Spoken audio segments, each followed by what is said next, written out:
I was dead, at least. That's what the world believed. My wife, the woman I had loved and trusted for over a decade, had executed the perfect crime. She faked my death to claim my life insurance, collecting millions while I was thousands of miles away on a business trip. It started with a car accident, a wrecked, burned-out vehicle found at the bottom of a ravine. Inside was an unrecognizable body, but thanks to the expensive watch she had gifted me just a week earlier, the authorities identified it as me. The news of my tragic death spread quickly. Friends mourned, my family was devastated, and my wife? She played the grieving widow to perfection, shedding tears in front of cameras, clutching my old photos, and receiving sympathy from everyone who knew us. But just 2 months later, she remarried. Not just anyone, but my best friend, Daniel. The betrayal cut deeper than I ever thought possible. That's when I realized this wasn't a crime of desperation. It was a long-term plan. She had been waiting for this moment, and she had won, or so she thought.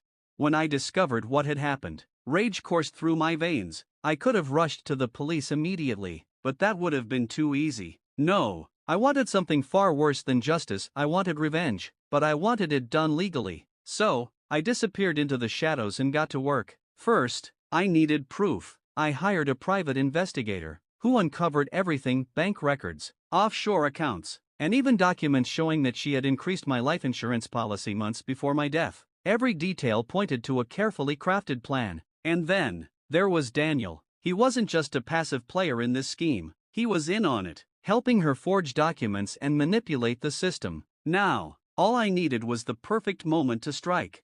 I started small, anonymous letters arriving at her doorstep. The first one was simple: asterisk, I know what you did. Asterisk. Then came emails, text messages, and even a photograph of me standing outside our old house, holding a newspaper with the day's date clearly visible. I wanted to break her mind before I broke her life. She started panicking, constantly looking over her shoulder, losing sleep. The perfect grieving widow was now a paranoid wreck. Then came the moment she truly unraveled, when I walked into my own funeral. It was a grand event, a charity gala in my honor, where she played the role of the heartbroken wife who had turned her pain into purpose. Dressed in a designer gown, she smiled at the cameras, pretending to be strong. And then, I stepped into the room.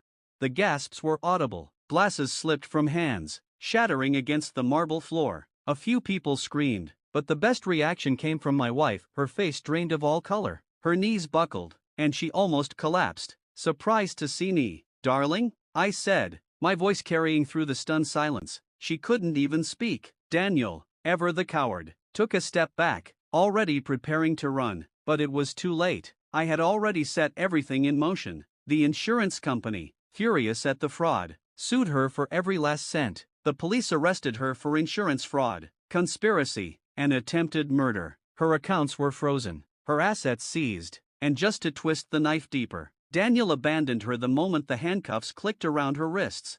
In the end, she lost everything: the money, the house, her freedom. And me? I walked away, my life reclaimed, watching as she faced the consequences of her betrayal. Some say revenge is best served cold, but I say it's best served legally. She took my life once, but this time, I made sure she lost hers.